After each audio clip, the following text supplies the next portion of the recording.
qu'aujourd'hui, je pense qu'on mange très très bien à Paris, beaucoup mieux qu'à mon avis il y a une quinzaine d'années ou il y a 20 ans.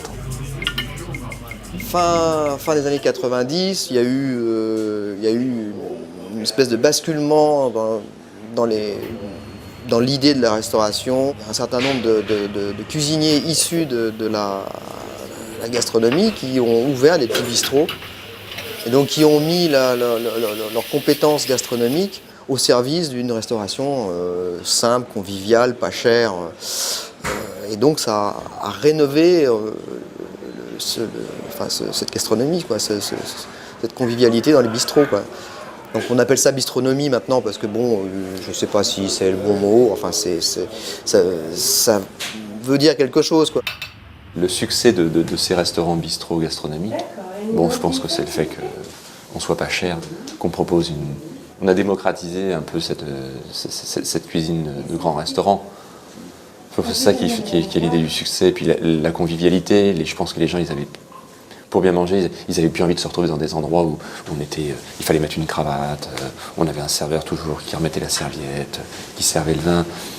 Bon, on a envie de rentrer dans un restaurant aussi pour être détendu, quoi. Ce qu'on a voulu surtout, c'était que les gens se sentent à l'aise.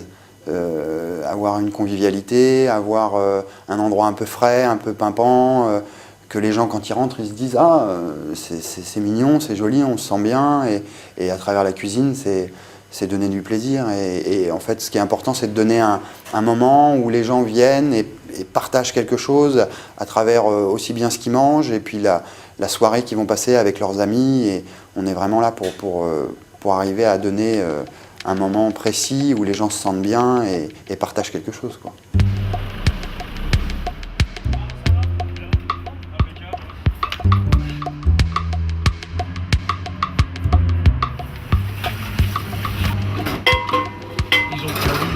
La restauration, c'est un truc simple au moment où tu as envie de le faire. Le souci de la restauration, c'est que tu as envie de faire à manger une fois par jour. Et qu'il faut faire 2 fois. Tu as le midi et le soir. C'est ça la difficulté.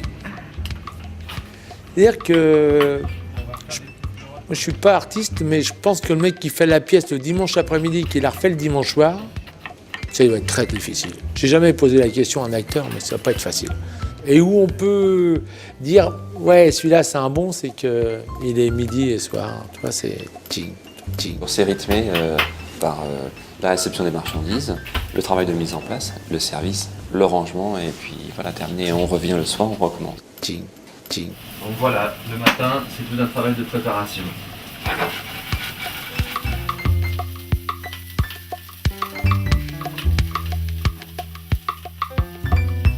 Je pense que ce qui donne le plaisir de cuisiner en permanence, c'est de se renouveler aussi.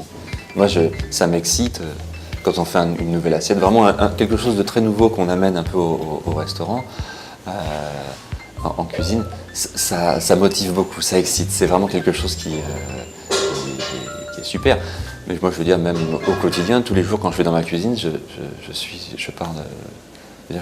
suis content, quoi. C'est vrai qu'il y a des moments qui sont difficiles, il y a des moments où on est fatigué, on s'est couché tard, il y a des gens qui sont restés tard le soir, le matin il faut être là. Il y a des moments, c'est vrai qu'on a envie de souffler, mais bon, il faut toujours on ne peut pas s'arrêter. Il faut garder toujours voilà, la corde tendue et pas relâcher, quoi. C'est souvent ce qui est le plus dur dans notre métier.